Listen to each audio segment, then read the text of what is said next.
Sama-sama, Bu.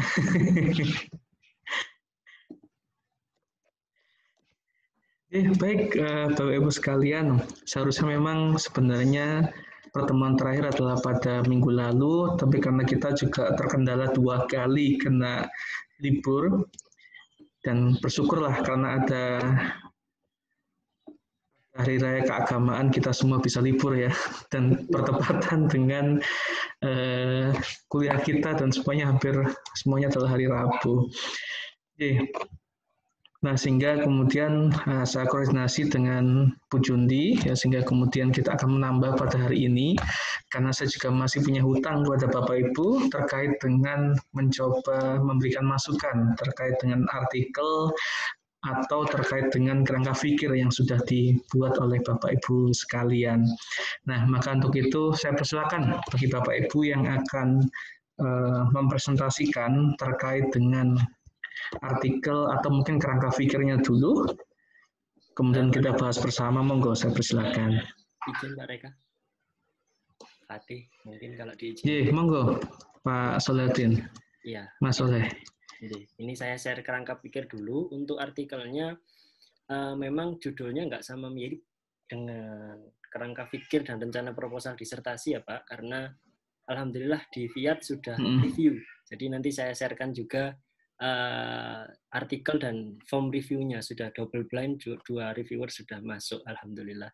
Di Fiat Justisia punyanya Unila, nanti minta tolong diberikan masukan meskipun sudah ada komentar dari reviewer sih. Jadi, saya share yang alur pikir dulu. Bismillah. Alur pikir. Nggih, sampun ketinggal nggih Pak Reka? Sudah? Sampun Mas, ya, baik, bismillah. Jadi ini seperti yang dicontohkan yang Pak Reka kirim ke Bu Jundi, sudah disampaikan ke kami. Ini rencana proposal gitu ya, tentang rekonstruksi ambang batas parlemen dalam pemilu legislatif di Indonesia. Mungkin ini kepakarannya Gus Jamil sebenarnya gitu. Jadi saya nebeng Gus Jamil gitu. Nah, ini alur pikirnya sudah saya coba buat tentang latar belakang, baik itu landasan filosofi, sosiologis, teoritik, yuridisnya ini tadi agak kepotong. Di dokumennya insya Allah sudah lengkap. Jadi bismillah, untuk landasan teoritisnya itu bahwa sebenarnya penyelenggaraan pemilu itu kan memang amanah ya, dari konsekuensi logis negara demokrasi gitu ya. Di International Commission of Jurists tahun berapa? Tahun 70-an di Bangkok itu salah satu ciri negara demokratis adalah diselenggarakannya pemilu. Tapi saya melihat pemilu di Indonesia itu belum terlalu mengakomodasi karena termasuk salah satunya adalah karena ada kebijakan ambang batas parlemen sehingga ada suara terbuang Pak Reka. Kalau berdasarkan data sosiologis itu pada pemilu tahun 2019 kemarin itu ada sekitar 13 juta suara pemilih terbuang karena partai ataupun caleg yang mereka pilih untuk pileg DPR itu tidak lolos ambang batas parlemen. Jadi 13 juta suara itu terbuang percuma. Gitu. Disitulah saya melihat bahwa sebenarnya tidak ada keadilan, tidak ada pemenuhan hak konstitusional, termasuk hak untuk memilih dan dipilih ya. Padahal itu dijamin di konstitusi kita, DUHAM, UDHR juga ada, ICCPR juga ada. Nah, secara yuridis itu melanggar pasal 414 ini, kalau tidak salah ya, ini kepotong ini bawahnya. Di ayat 2 kalau tidak salah Undang-Undang Pemilu, Undang-Undang Nomor 7 tahun 2017. Jadi frasanya itu memang disebutkan di situ partai politik yang bisa masuk ke parlemen adalah yang lolos ambang batas parlemen. Gitu. Jadi ini sangat merugikan ya, termasuk narasi dari Perludem, Mbak Titi Anggraini itu kan menyatakan bahwa ambang batas parlemen ini sangat merugikan partai kecil, gitu ya. Nah ini kemudian rumusan masalahnya ada 3, apakah problematika ini akan terus terulang, bagaimana cara merekonstruksinya melalui grand teori tentang negara demokrasi, kemudian juga teori aplikasi tentang rekonstruksi hukum. Saya melihat bukunya Prof. Suteki dan Prof. Rahmat Syafaat. Kalau tidak salah rujukan tentang rekonstruksi hukum dari beliau ini sudah cukup baik, walaupun Prof. Sutaiki tentang air, Prof. Rahmat Syafaat tentang tambang ya, minerba kalau tidak salah. Itu. Kemudian penelitiannya yuridis normatif, kemudian kajian pendekatan filosofis, kemudian pendekatannya yang mungkin akan saya kuatkan adalah perbandingan, Pak. Kemarin sebelum sesinya jenengan sama Bu Yuliati itu diberikan banyak wawasan tentang perbandingan, terutama dengan negara luar. Dan memang perbandingan tentang penerapan ambang batas parlemen di luar negeri itu sangat menarik. Misalkan di Turki, ambang batas parlemen di Turki itu 10%. Itu ngeri sekali. Dan memang efektif untuk menjaring partainya Erdogan menang terus. 10%. Kemudian di Polandia, ada namanya ambang batas parlemen yang bertujuan membatasi pengaruh partai komunis. Nah, saya menemukan itu. Maka ini menurut saya menarik menggunakan perbandingan. Historisnya saya melihat bahwa penerapan ambang batas parlemen sejak tahun 99 atau 2004 pemilu perdana itu selalu mengalami peningkatan. Awalnya memang digunakan untuk membatasi jumlah partai politik yang masuk ke parlemen. Tetapi akhir-akhir ini saya melihat tren itu sebenarnya dimanfaatkan dalam tanda kutip oleh partai besar untuk melanggengkan kekuasaan, sebagaimana praktek di Turki misalkan. Nah, itu yang nanti coba akan saya ulas. Nah, sehingga nanti saya berharap bahwa dari hasil penelitian ini apa ya ibaratnya kalau di eksak mungkin hipotesis ya. Nanti akan ada yang namanya rekonstruksi. Saya sih lebih melihat kepada hitungan matematis karena di dalam Undang-Undang Pemilu setiap periodenya, termasuk yang terakhir Undang-Undang 7 tahun 2017, itu tidak ada rumusan matematis, hitungan. Gimana sih menentukan ambang batas parlemen 4%? Padahal di luar negeri sudah ada mereka. Itu pernah disampaikan oleh Giovanni Sartori, Tagebera, termasuk Aaron Liebhardt, praktek demokrasi di 32 negara itu. Jadi itu coba saya adopsi, hitung-hitungannya nanti seperti apa, dan berapa yang ideal. Kalau terakhir kan 4%. Dampaknya ya 13 juta ini nggak lolos. Mungkin itu sekian alur pikir dari rencana proposal disertasi saya. Kurang lebihnya saya mohon maaf. Assalamualaikum warahmatullahi wabarakatuh. Oke, baik. Bagus sekali. Terima kasih, Mas Fatih, untuk presentasinya. Mungkin sebelum saya persilakan mungkin ada Bapak Ibu sekalian yang akan memberikan masukan terkait dengan yang disampaikan oleh Mas Fatih. Ya, meskipun kadang sudah sangat perfect ya, mungkin nanti bertemu Mas Fatih, tapi kan tidak ada disertasi atau tulisan yang sempurna. Ya, nah sehingga di sini masih kadang mungkin ada masukan-masukan lain yang mungkin dilupakan di sini oleh Mas Fatih, itu bisa dijadikan sebagai dasar untuk menyempurnakan kembali ya dari disertasi yang diajukan oleh Mas Fatih ini. Monggo saya persilakan Bapak Ibu sekalian. Mohon izin Pak Reka. Kok saya? Mohon izin Pak Reka. Bu Jun. Suara saya bisa dengar ya? Sakit Bu? Iya, sebenarnya saya mohon maaf ini. Jujur saya belum selesai untuk membuat ini karena saya ini terganjal dengan penggunaan grand theory, majoring theory, sama applied theory, Pak. Saya membaca buku metode penelitian hukum itu menurut saya tidak mengenal secara spesifik ini, bahkan saya melihatnya adalah di metodologi penelitian sosial. Mungkin begitu, kalau saya salah mohon diperbaiki ya. Yang pertama. Yang kedua, ini saya melihat ada beberapa teori yang disampaikan oleh Mas Fatih, ada grand, ada middle, dan applied teori. Lalu tadi sudah disebutkan di sini kalau berbicara mengenai filsafat itu larinya dari teori negara demokrasi, lalu ada middle teori nanti mungkin akan menjawab persoalan-persoalan pendekatan konseptual, dan applied teori itu terkait dengan rekonstruksi hukum itu berkaitan dengan pendekatan perundang-undangan, pendekatan historis, dan pendekatan perbandingan.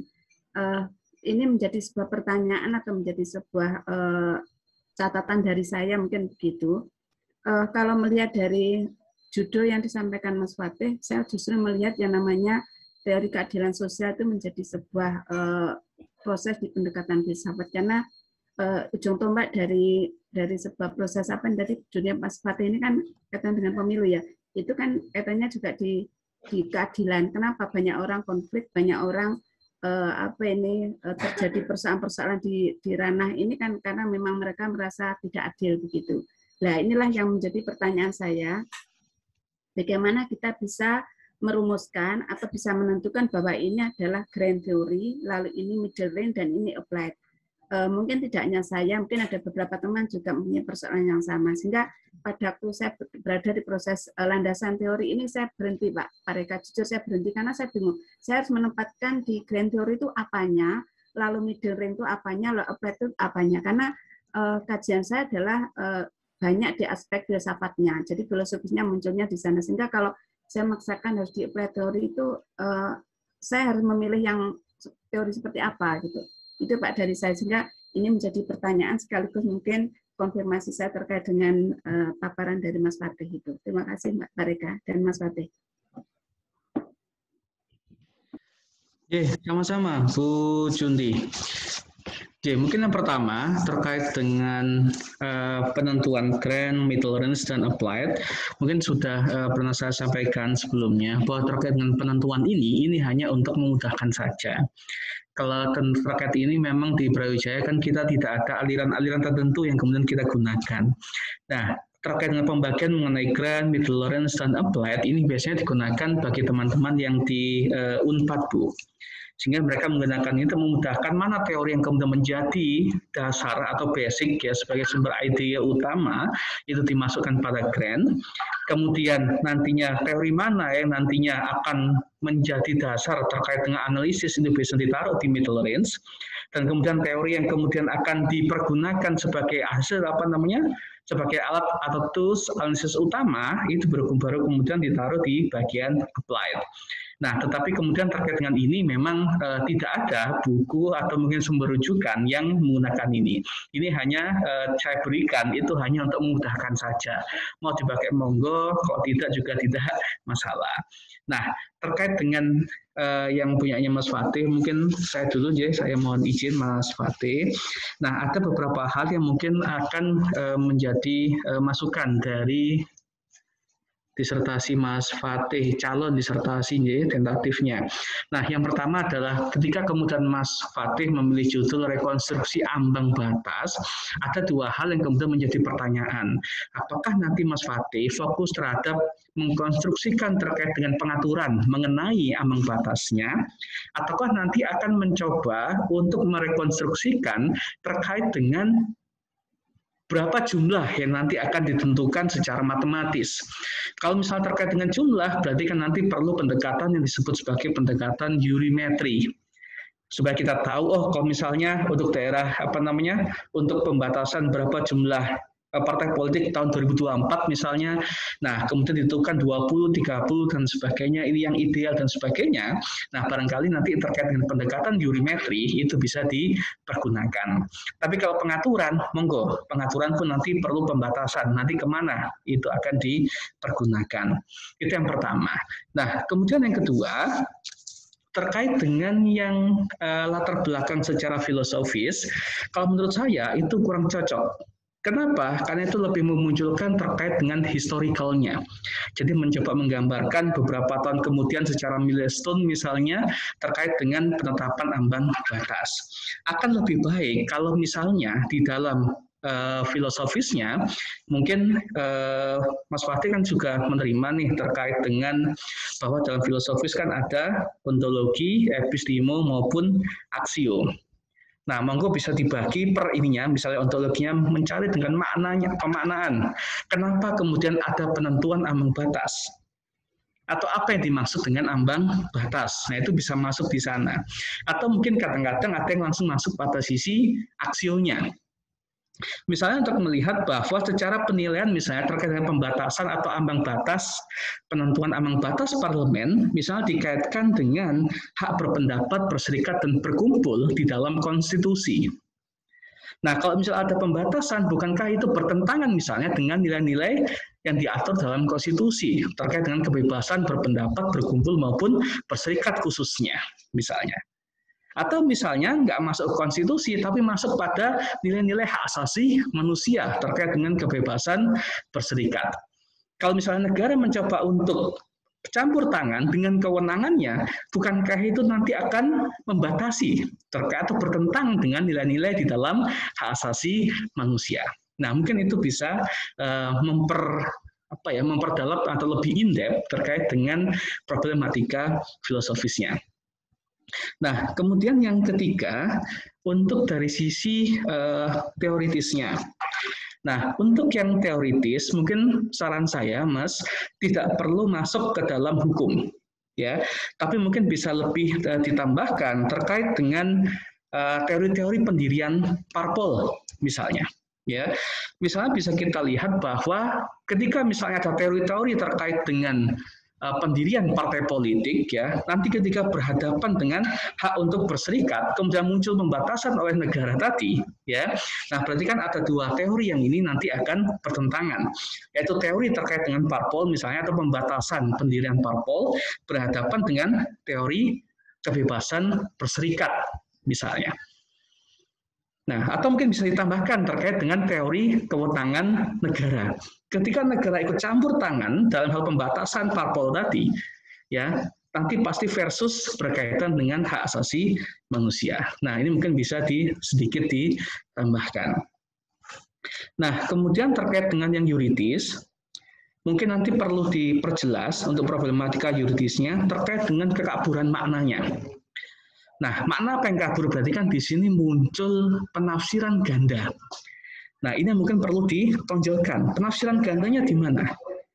Ketika siapa yang menafsirkan ketika timbul A, ketika misalnya orang lain menafsirkan dia timbul tafsir B misalnya. Nah, ini mungkin bisa diperkuat dari sisi yuridisnya. Nah, itu untuk problematika.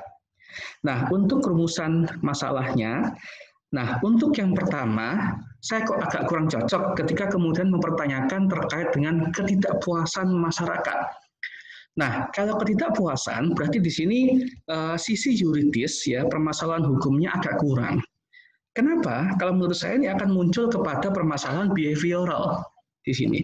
Mencoba mencari bagaimana terkait dengan pendapat masyarakat, puas ataukah tidak, setuju ataukah tidak. Sehingga penelitian behavioral, mungkin kalau bisa pernah baca bukunya Fred Kerlinger misalnya terkait dengan penelitian behavioral, ini bisa cocok masuk ke sana. Biasanya ini juga dipakai bagi teman-teman yang sosiolegal. Monggo kalau memang nanti Mas Fatih akan masuk ke sana. Tetapi paling tidak untuk masalah awal muncul ketika akan dilakukan rekonstruksi, kalau menurut saya lebih cocok masuknya ke urgensi. Urgensi konstruksi atau urgensi formulasi. Urgensi pengaturan. Nah, kalau mempertanyakan urgensi, maka nanti di bagian pembahasan ada 3 hal yang bisa menjadi dasar analisisnya, Mas.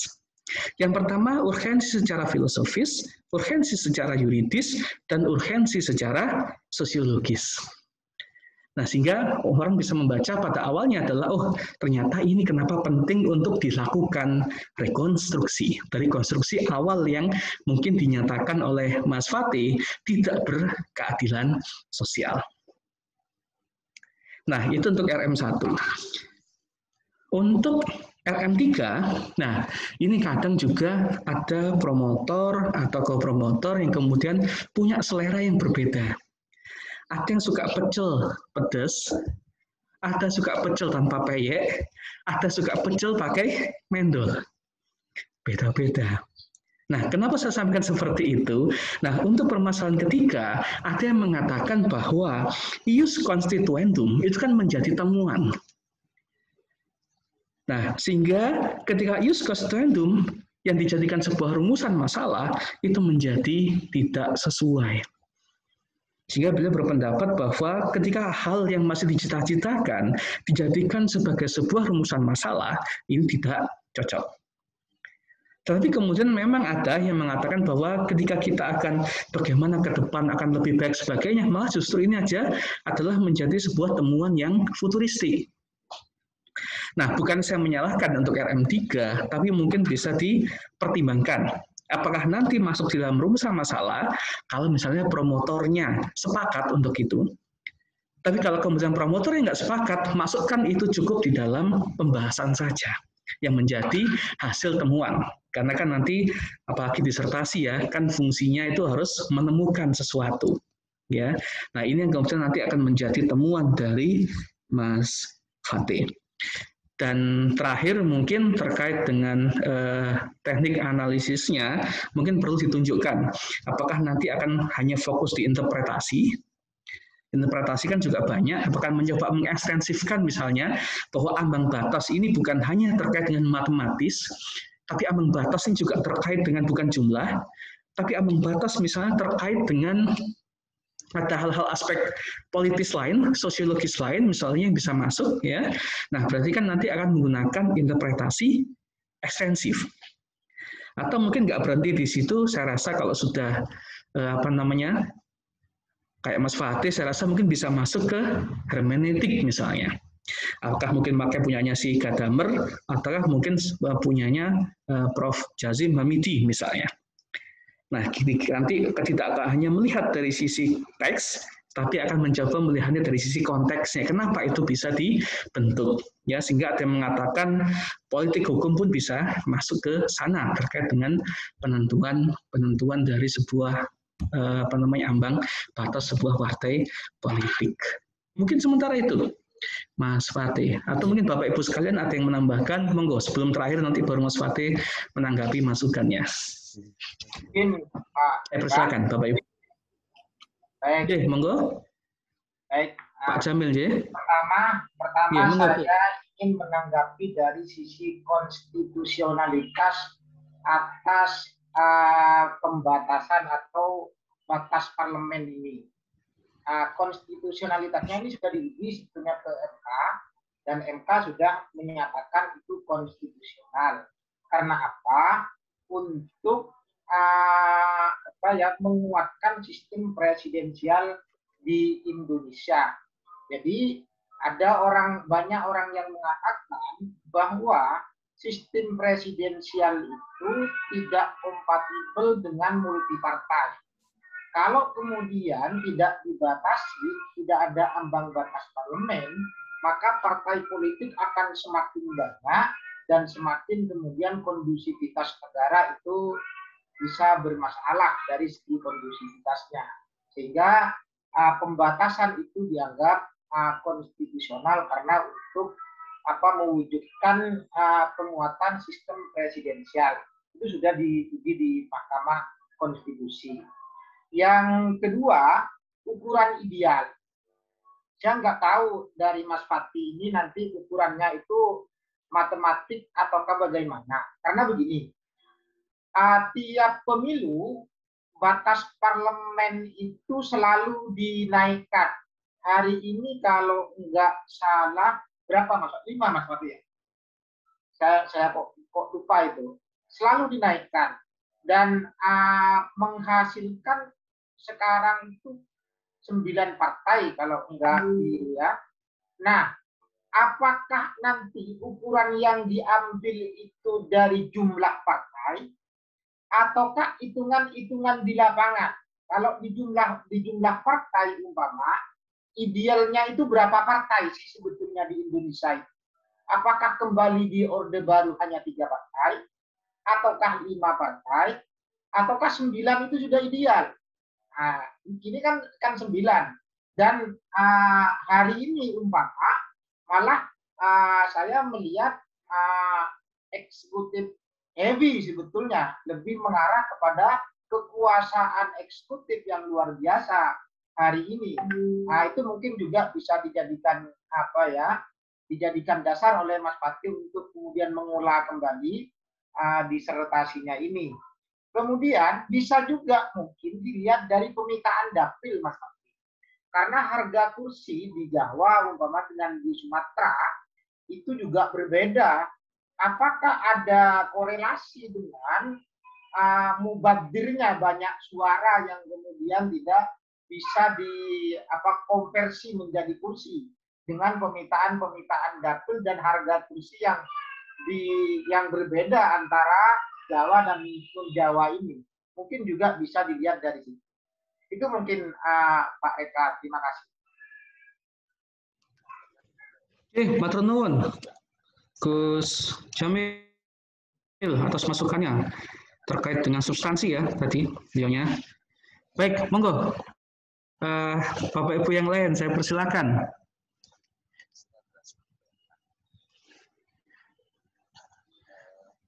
Kalau sudah Gus Jamil berbicara, yang lain mungkin bisa lebih semangat aja, nggih. Jangan minder, monggo. Monggo Bapak Ibu yang lain. Monggo Pak Gatot, Pak Didit, monggo. Bu Nur, Pak Nandaru. Saya persilakan, Bu Retno. Atau mungkin ditanggapi dulu, monggo, Mas Fatih, Pak Fatih. Ditanggapi dulu, Pak. Izin. Terima kasih. Tadi yang pertama dari Bu Jundi, matur nuwun sangat Bu masukannya. Insya Allah saya pertimbangkan. Peletakan panah itu juga jujur saya mohon maaf ya, itu juga karena bingung jadi saya taruh-taruh saja gitu.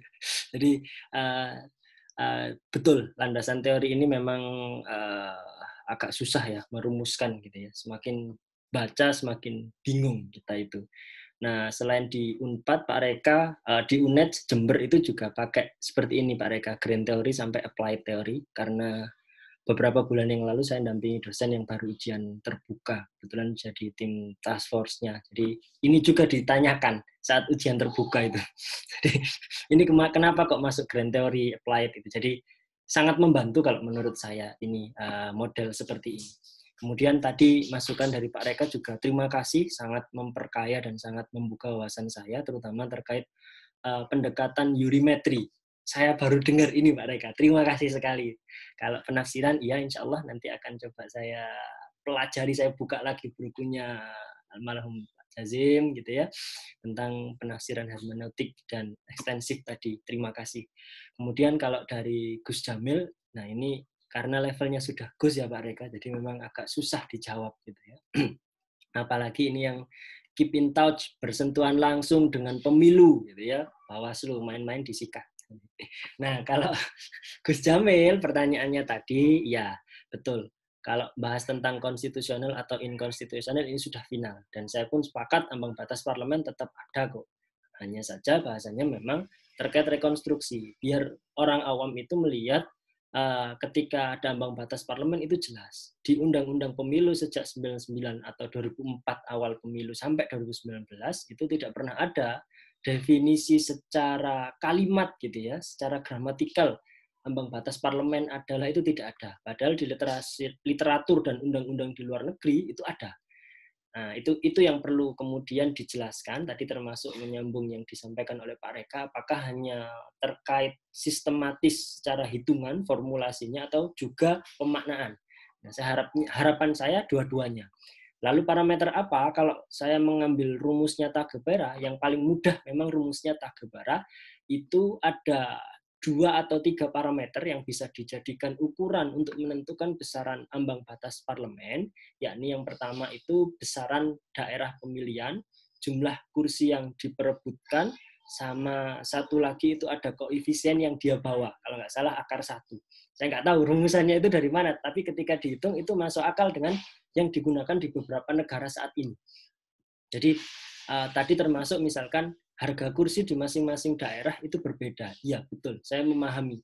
Jadi dengan rumusan itu saya harap ambang batas parlemen nanti memang tetap diterapkan, tapi ada definisi secara gramatikal, juga ada penjelasan secara rumusan matematis, sehingga orang awam akan melihat, oh ini ilmiah, gitu. Bukan sekedar yang tadi mungkin bisa diteliti juga sih aspek politik hukumnya. Jangan-jangan ini menjadi sebuah kontrak politik ya, nah, ini dinaikkan atau enggak gitu.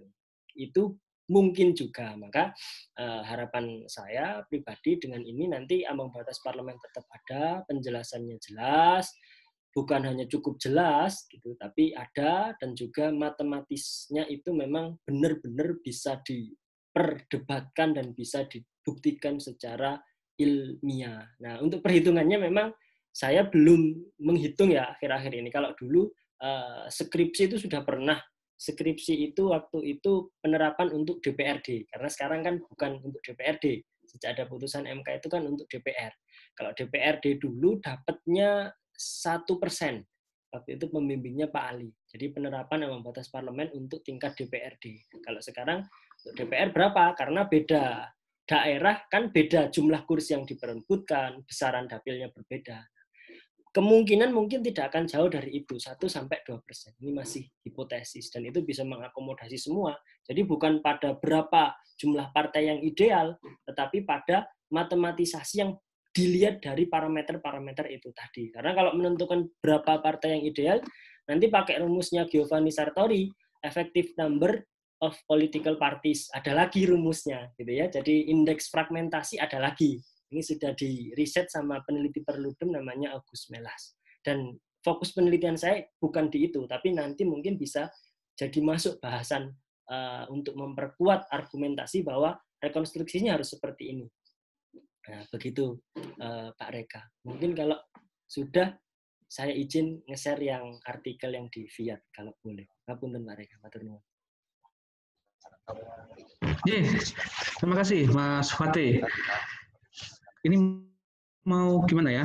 Atau mungkin teman-teman dulu Mas Fatih, biar Pak Fatih, biar kita punya kesempatan yang sama, J. Karena waktunya juga terbatas. Siap. Mungkin saya persilakan dulu, mungkin Bapak Ibu yang sami-sami Pak Fatih. Mungkin Bapak Ibu yang lain, kalau tidak ada baru Pak Fatih lagi mungkin. Monggo Bapak Ibu.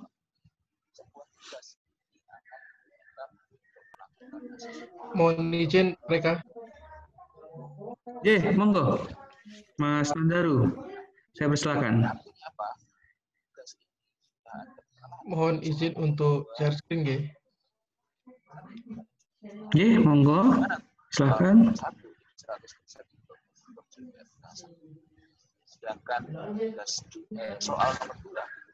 Wah, Dream Theater. Assalamualaikum warahmatullahi wabarakatuh. Selamat pagi. Assalamualaikum warahmatullahi wabarakatuh. Dr. Reka, teman-teman, saya mohon izin, terutama juga minta masukan untuk desain penelitian rencana disertasi saya. Memang saya sendiri merasakan masih banyak kekurangan ya di rencana ini. Mungkin akan terlihat, pasti akan terlihat nanti pada saat saya melakukan pemaparan ya. Kalau dari judulnya yang saya angkat kira-kira ini, tetap meskipun ini seperti yang semester lalu saya juga tiap presentasi nyatakan ke teman-teman, masih ada keraguan gitu. Karena terkait dengan penolakan terhadap undang-undang ini yang begitu besar sampai sekarang. Yang saya takutkan adalah nanti tiba-tiba di tengah jalan ternyata undang-undangnya buyar gitu. Nanti kan ya sudah ada pengalaman dari Bu Jundi, akhirnya susah untuk melanjutkannya. Jadi itu yang sampai sekarang masih menjadi kekhawatiran saya, itu ada di situ. Tapi tetap akan saya upayakan, mungkin akan saya cari dan saya pertimbangkanlah di semester ini apakah ini akan saya benar-benar lanjutkan atau nantinya seperti apa. Terima kasih Pak Dr. Reka karena atas contohnya sangat membantu sekali dalam pengerjaan desain penelitian ini. Dari segi latar belakang, seperti yang ada di contoh, ada 4 aspek ya, dari filosofis, sosiologis, teoritis, serta yang terakhir adalah aspek yuridis. Dari aspek filosofis, saya berangkat dari bahwa sebagai negara hukum, maka undang-undang ini adalah legitimate power, kekuatan yang sah untuk mengikat dan berlaku di Indonesia. Oleh karena itu, penerapan asas-asasnya itu harus benar-benar diberlakukan dengan baik. Karena konsekuensinya tadi itu, saat ada suatu undang-undang itu dibuat dan disahkan oleh pemerintah, diundangkan oleh pemerintah, maka ini dampaknya pasti sangat besar sekali. Jadi harus hati-hati, sangat hati-hati sekali untuk membuat sebuah undang-undang. Tidak bisa gak serantan gitulah, kalau bahasa Jawanya apa ya bahasa Indonesia yang tepat ya, gerusa-gerusu atau dan lain sebagainya.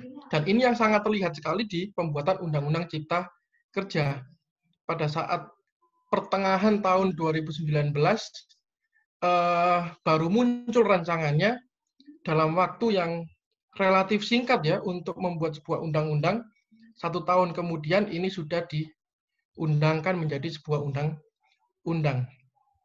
Nah, kalau kita merujuk, kita ingat kita datang di pidato pengukuhan Prof. Fadli memberikan gambaran bahwa untuk membuat sebuah peraturan pelaksana dari sebuah undang-undang, waktu yang wajar diperlukan itu sekitar 9 bulan sampai 12 bulan atau 1 tahun. Itu untuk peraturan pelaksananya. Nah, ini untuk undang-undangnya bisa diselesaikan dengan waktu yang singkat. Dan juga materi muatannya itu merubah sekitar 80-an undang-undang. Nah, dari situlah saya menganggap ini berarti tidak baik ya, undang-undang ini dibuat dengan proses yang tidak baik, sehingga dipertanyakan keadilan dan kemanfaatannya. Dari situ saya berangkatnya.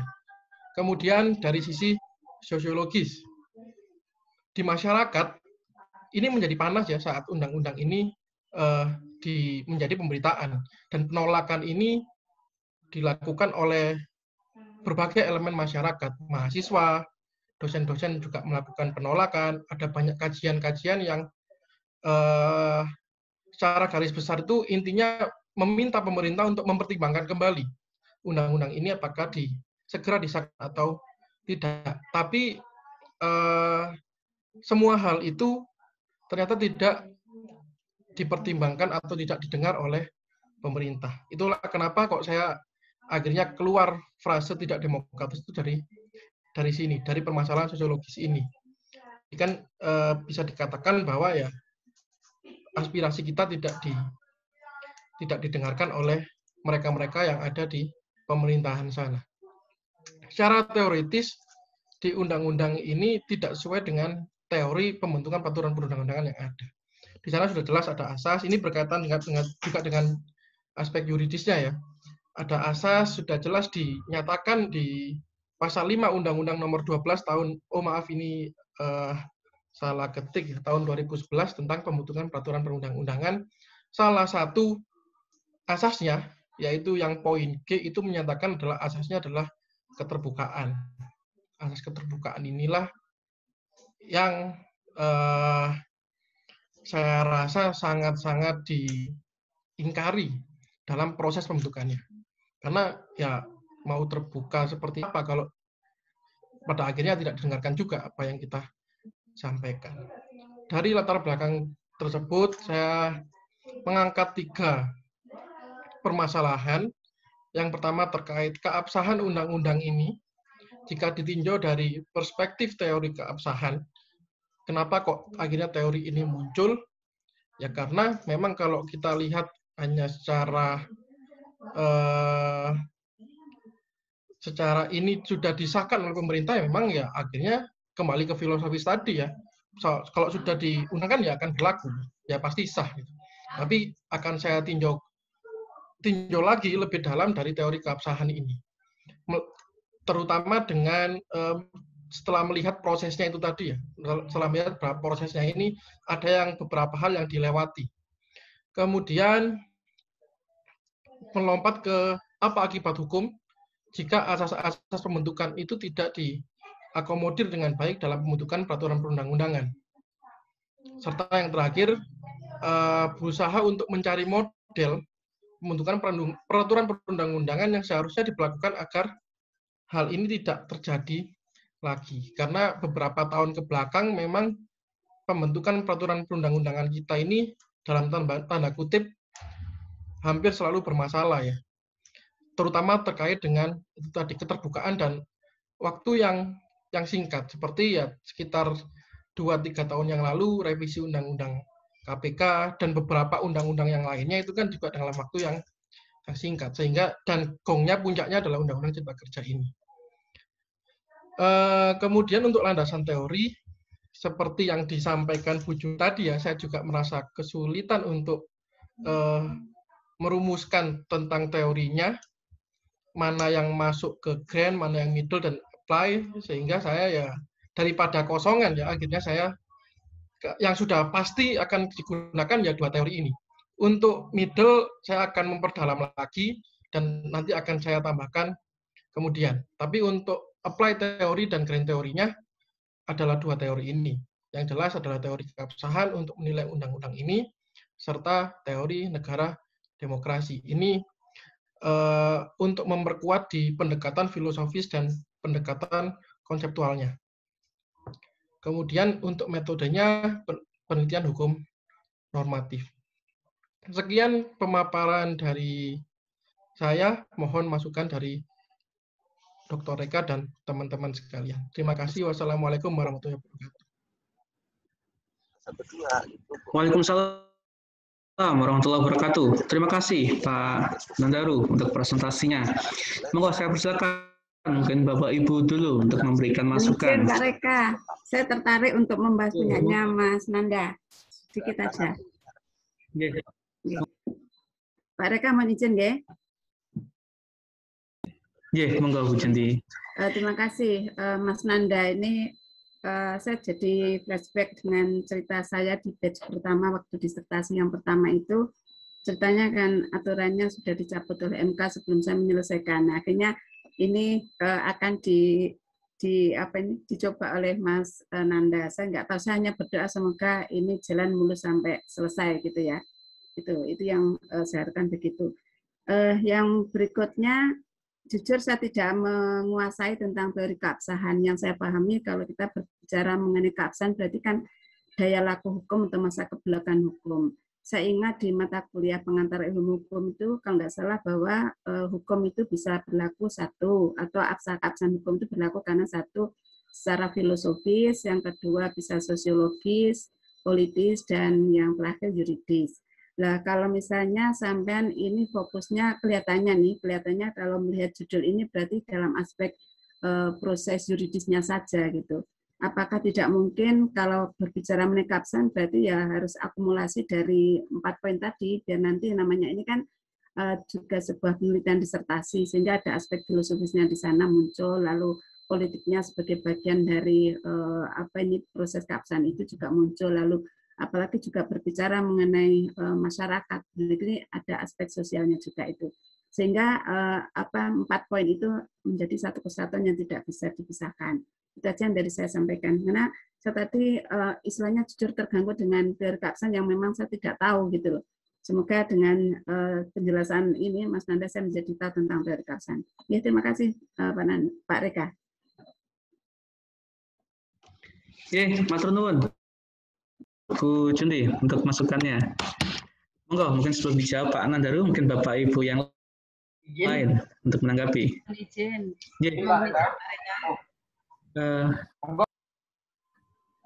Ada suara Ibu dulu Pak Nandaru. Bu Nur, monggo Bu Nur dulu, baru Gus Jamil. Monggo. Ibu-ibu yang didahulukan. Nggih, matur nuwun. Mungkin sama seperti yang disampaikan Bu Jundi. Saya merasa menyampaikan kegalauan saya berkenaan dengan rumusan judulnya Pak Reka, Mas Nanda. Judul ini apakah diperkenankan seakan-akan menstigma bahwa Undang-Undang Cipta Kerja itu tidak demokratis. Ini kan masih perlu dibuktikan, gitu kan? Perlu dilakukan penelitian mengapa rumusan judul itu di situ sudah menstigma bahwa Undang-Undang Cipta Kerja itu tidak demokratis. Nah, itu yang mungkin perlu kita diskusikan bagaimana merumuskan judul yang baik. Seperti itu.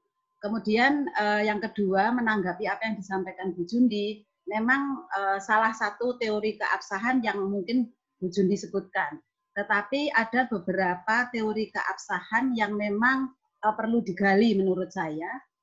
Salah satunya yang mungkin menambahkan dari apa yang disampaikan Bu Jundi tentang teori keabsahan. Teori keabsahan itu ada yang formil material. Jadi yang namanya sah, absah itu tidak hanya formil saja, tetapi harus meliputi sah secara formil dan sah secara material. Mungkin itu dulu Pak Reka dari apa yang disampaikan oleh rencana disertasinya Mas Nanda. Menurut saya sebenarnya gagasan yang sangat bagus ketika Mas Nanda mau berani mencoba melakukan penelitian tentang Undang-Undang Cipta Kerja.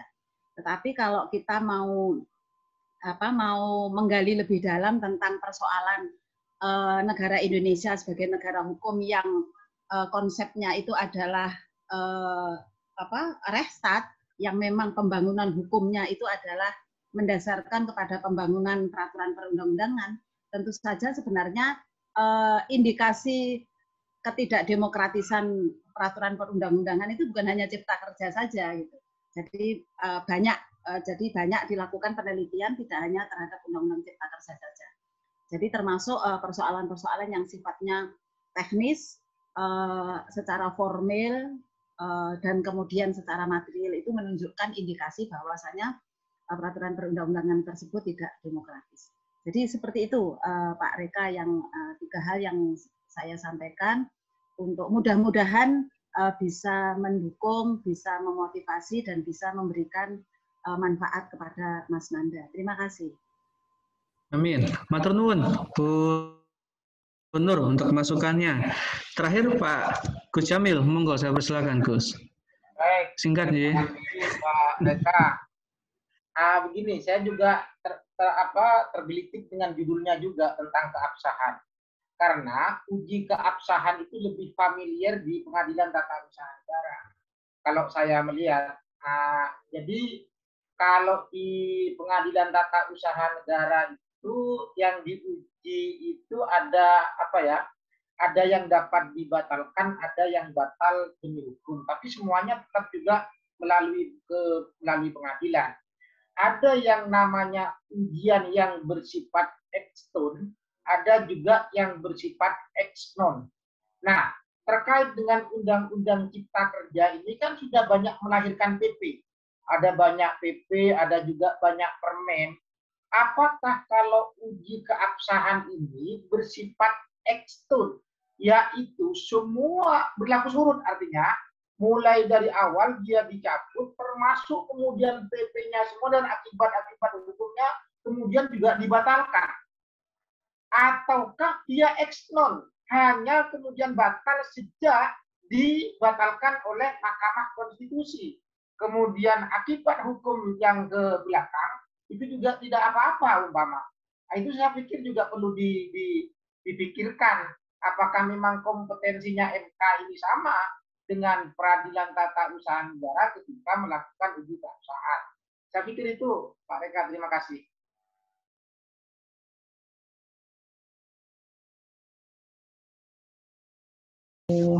Baik, terima kasih Gus Jamil atas masukannya. Monggo. Mungkin sebelum Mas Nandaru ada beberapa hal yang mungkin bisa saya mungkin agak sedikit meresum apa yang disampaikan oleh Bapak Ibu tadi. Tadi terkait dengan kerangka penelitian ini sebenarnya kan diawali dari hipotesis dari Mas Nandaru bahwa ternyata dalam pembentukan Undang-Undang Ciptaker itu tidak memenuhi terkait dengan keabsahan. Nah, tapi ada beberapa hal yang mungkin memang saya juga sepakat dengan Gus Jamil tadi, bahwa memang terkait dengan keabsahan, ini memang biasanya digunakan untuk mencoba menganalisis terkait dengan keabsahan dari sebuah basiking. Itu untuk HAN. Atau mungkin kalau di tataran private, ini digunakan untuk keabsahan dari sebuah perjanjian biasanya.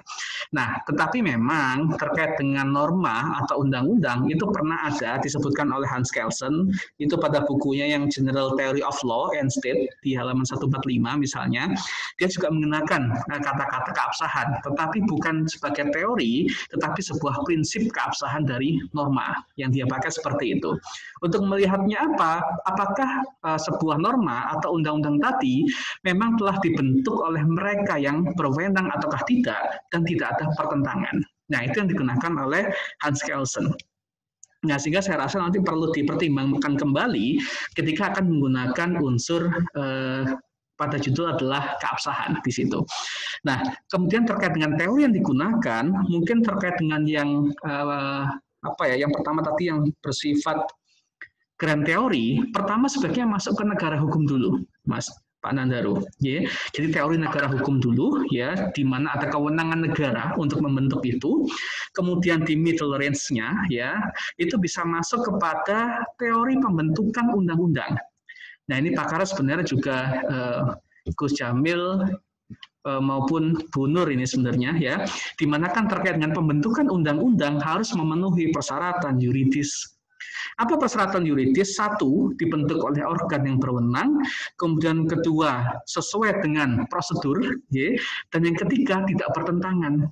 Nah, untuk melihat tidak bertentangan gimana? Jangan dilupakan mbahnya itu adalah Undang-Undang 12 2011 dan perubahannya.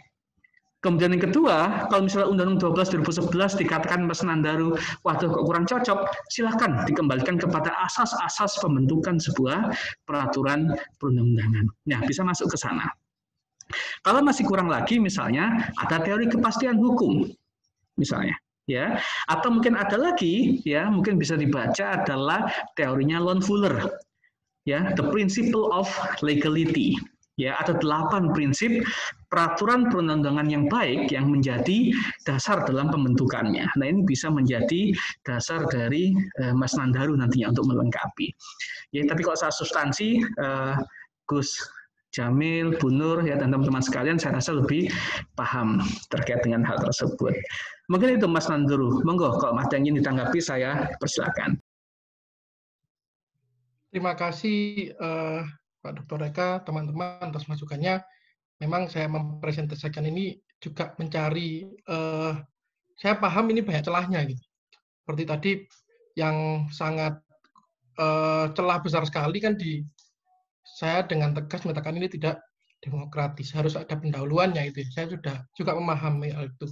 Yang menguatkan saya dulu adalah mata kuliah semester kemarin ya, teori hukum yang diampu oleh Dr.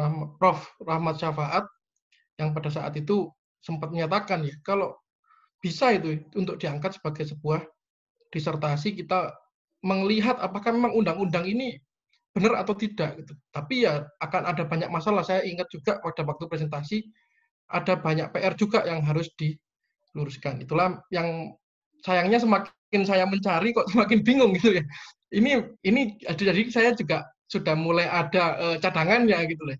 Saya juga mulai ada cadangannya karena semakin digali kok aspeknya semakin luas. Jadi itulah kenapa saya juga meminta bantuan ke teman-teman untuk berdiskusi itu. Terima kasih, itu saja tanggapan dari saya.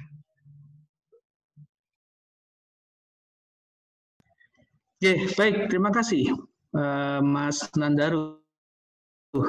Ya, semoga nanti apa yang tadi sudah disampaikan oleh teman-teman sekalian bisa semakin menyempurnakan.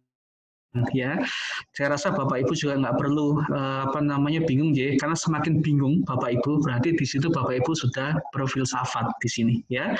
Berarti apa perlu melakukan kontemplasi kembali untuk menemukan apa sih, apakah hipotesis yang sudah saya temukan tadi benar ataukah tidak. Kalau saya pakai kata-katanya sih Mas Fatih ya. Baik Bapak Ibu, nggak terasa sudah jam 10, ini padahal baru 2 yang presentasi dan sangat baik sekali yang diajukan. Sebenarnya saya ingin berdiskusi kembali, ya, tapi karena waktu. Nah, ini apakah untuk pengumpulannya, untuk alur fikir sebagai tugas terstruktur 2, dan kemudian artikel sebagai tugas UAS, saya lupa nih, dikumpulkannya minggu ini atau minggu depan, ya, Bu Jundi? Sesuai jadwal Pak Reka, minggu ini kan masih minggu tenang, lalu minggu depan baru UASnya. Bagaimana kalau sesuai jadwal?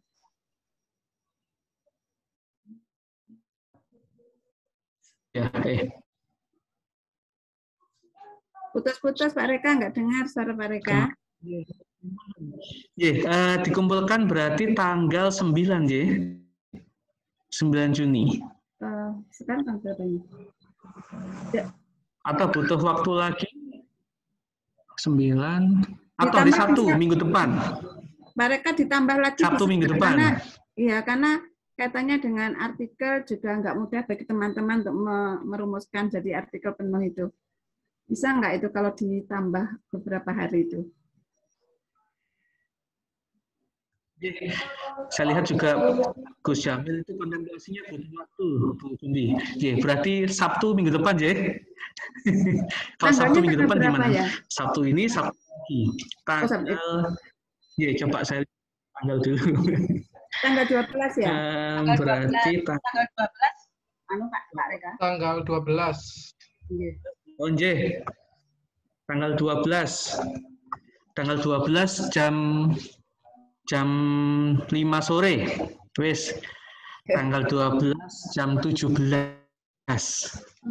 Nanti dikirimnya lewat email atau kirimnya lewat email ataukah lewat lewat email. Email, iya. Nanti dikumpulkan dari satu gitu ya, lalu saya kirim lewat email gitu ya. Laras Bu Jundi. Terima kasih Pak Reka. Sami-sami. Bu Jundi. Pak Reka, sami-sami. Sampai lupa Bapak Gatot. Bapak Ibu sekalian, saya rasa itu yang amin. Saya rasa itu yang bisa saya sampaikan pada hingga pertemuan akhir hari ini. Semoga kita bisa bertemu kembali, bukan pada mata kuliah yang sama, tapi barangkali bisa sebagai co-promotor nantinya, sehingga kita bisa lebih banyak. Amin. Semoga Bapak Ibu juga selesai, karena disertasi yang baik itu bukan yang perfect. Disertasi yang baik adalah disertasi yang selesai. Itu aja dari saya. Semoga semuanya sehat dan bisa bertemu kembali. Assalamualaikum warahmatullahi wabarakatuh. Terima kasih. Waalaikumsalam.